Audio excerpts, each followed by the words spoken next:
कक्षा अष्टमी विषय हिंदी भाग 3 वसंत पुस्तक का 5वां अध्याय चिट्ठियों की अनूठी दुनिया का पार्ट 2 यानी शेष भाग।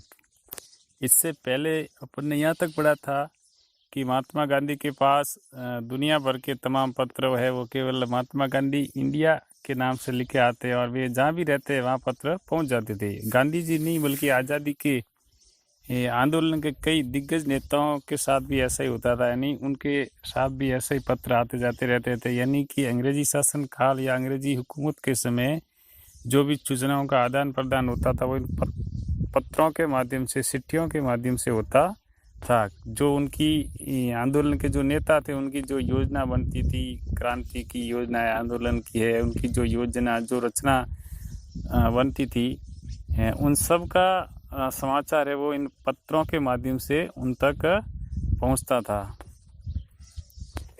आगे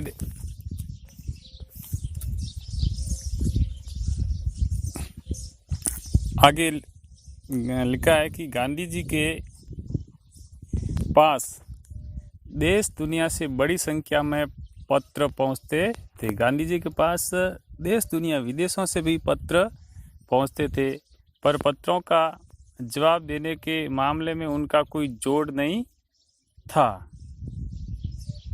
कहा जाता है कि जैसे ही उन्हें पत्र मिलता था उसी समय वे उसका जवाब भी लिख देते थे। यानी गांधी जी को जैसे ही पत्र मिलता था हाथों हाथ उसका जवाब भी वो लिख देते थे।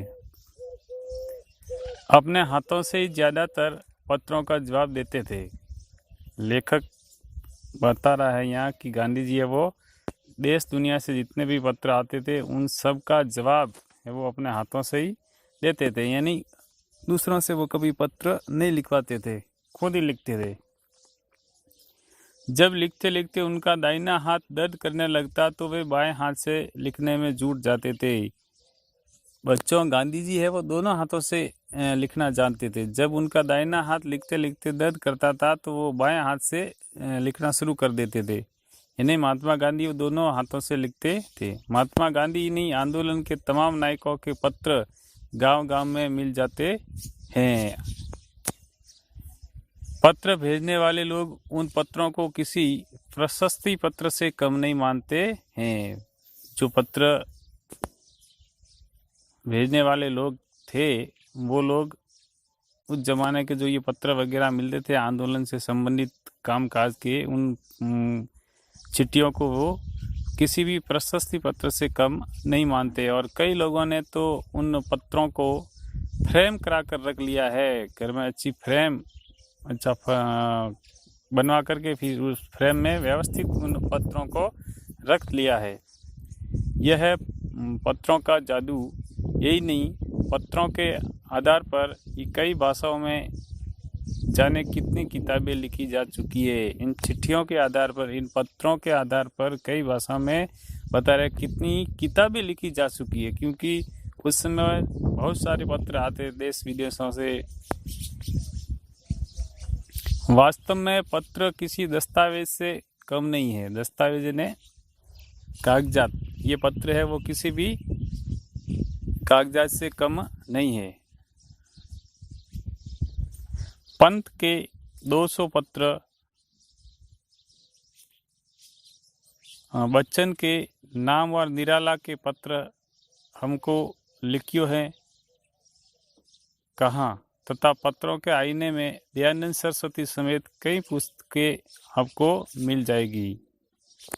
तो यहाँ लिखा है कि वास्तव में पत्र है वो किसी दस्तावेज से कम नहीं है, किसी कागजात से, किसी पत्रावलियों से कम नहीं है। पंत के 200 पत्र, बचपन के नाम और निराला के पत्र हमको लिखियो है कहाँ, ये पत्र तथा पत्रों के आईने में दयानंद सरस्वती समेत कई पुस्तकें आपको मिल जाएगी। कहा जाता है कि प्रेमचंद खासतौर पर नए लेखकों को बहुत प्रेरक जवाब देते थे। इन पत्रों के माध्यम से मुंशी प्रेमचंद जो हिंदी साहित्य जगत के जाने माने लेखक हुए हैं, वो इन पत्रों का जवाब है वो बहुत प्रेरक जवाब देते थे। लेखकों को इन चिट्ठियों के माध्यम से तथा पत्रों के जवाब में वे बहुत मुस्तैद रहते थे। मुस्तैद ने तैयार। इसी प्रकार नेहरू और गांधी के लिखे गए रविंद्रनाथ टैगोर के पत्र भी बहुत प्रेरक है, बहुत प्रेरणादायक है। गांधी, नेहरू और रविंद्रनाथ टैगोर के पत्र भी आज भी वो हमें प्रेरणा देते हैं। महात्मा और कवि के नाम से महात्मा गांधी और रविंद्रनाथ टैगोर के बीच सन 1915 से 1941 के बीच के पत्राचार का संग्रह प्रकाशित हुआ, जिसमें बहुत से नए तथ्यों और उनकी मनोदशा का लेखा जोखा मिलता है। 1915 से 1941 के बीच महात्मा गांधी और रविंद्रनाथ टैगोर के बीच पत्राचार का संग्रह है वो एक प्रकाशित हुआ, जिसमें बहुत सारे नए नए तथ्य और उनकी मनोदशा का हिसाब किताब मिलता है। पत्र व्यवहार की परंपरा भारत में बहुत पुरानी है। हमारे देश के अंदर, क्योंकि सबसे पहले अगर शिक्षा का दीपक कहीं प्रज्वलित हुआ था तो वो भारत में हुआ था, इसलिए पत्र व्यवहार की परंपरा है वो हमारे देश में बहुत पुरानी है। पर इसका असली विकास आज़ादी के बाद ही, इसका असली विकास जितना विकास होना चाहिए था वो 1947 के बाद ही हुआ है।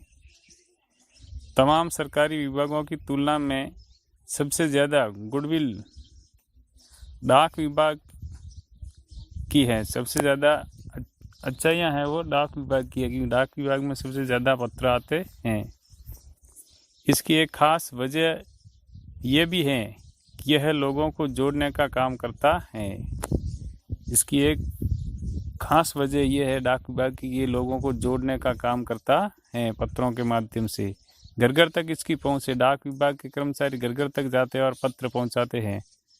संसार के तमाम उन्नत साधनों के बाद भी चिट्ठी पत्री की हैसियत बरकरार है। आजकल के जितने भी उन्नत साधन हैं उनके बाद भी इन चिट्ठी और पत्रों की जो हैसियत है वो मौजूद है।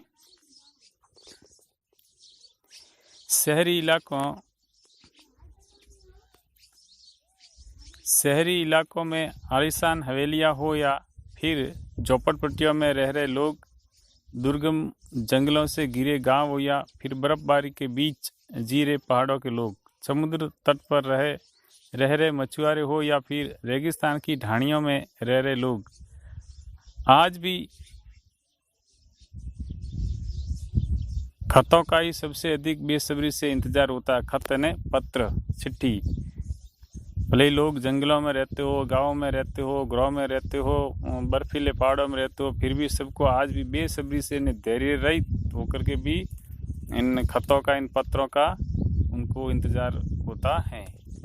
एक दो नहीं, करोड़ों लोग खतों और अन्य सेवाओं के लिए रोज़ भारतीय डाकघरों के दरवाज़ों तक पहुंचते हैं और इसकी बहुआयामी भूमिका नज़र आ रही है। दूर देहात में लाखों गरीब घरों में चूल्हे मनी ऑर्डर अर्थव्यवस्था से ही जलते हैं। मनी ऑर्डर के माध्यम से उनको जो आर्थिक सहायता है वो दी जाती है और जिनकी वजह से ही उनके चूल्हे जलते हैं, मतलब उनका गुजारा होता है। गाँव या गरीब बस्तियों में चिट्ठी या मनी ऑर्डर लेकर पहुंचने वाला डाकिया देवदूत के रूप में देखा जाता है। गाँव में जो मनी ऑर्डर, उनकी जो वैसे जो आते हैं सरकार से सहायता के रूप में राशि, वो या कोई पत्र लेके डाकिया जाता है तो उस डाकिये को भगवान के दूत के रूप में देखा जाता है। ये था चिट्ठियों की अनूठी दुनिया, पाठ अरविंद कुमार सिंह द्वारा लिखा हुआ, जिसमें पत्रों के महत्व के बारे में बहुत ही शानदार बताया गया है। अब इस पाठ के प्रश्न हैं। पहला प्रश्न है, पत्र जैसा संतोष फोन या एसएमएस का संदेश क्यों नहीं दे सकता? पत्र को खत, कागज, उत्तरम, जाबू, लेख, कड़ी, पाती, चिट्ठी इत्यादि कहा जाता है। इन शब्दों से संबंधित भाषाओं के नाम बताइए। पत्र लेखन की कला के विकास के लिए क्या क्या प्रयास हुए? लिखिए। पत्र द्रोहर हो सकते हैं, लेकिन एसएमएस क्यों नहीं? तर्क सहित अपना विचार लिखिए। क्या चिट्ठियों की जगह कभी फैक्स, ईमेल, टेलीफोन तथा मोबाइल ले सकते हैं? बहुत ही सरल प्रश्न है। प्रश्नों के उत्तर आप कॉपी में लिखेंगे। धन्यवाद।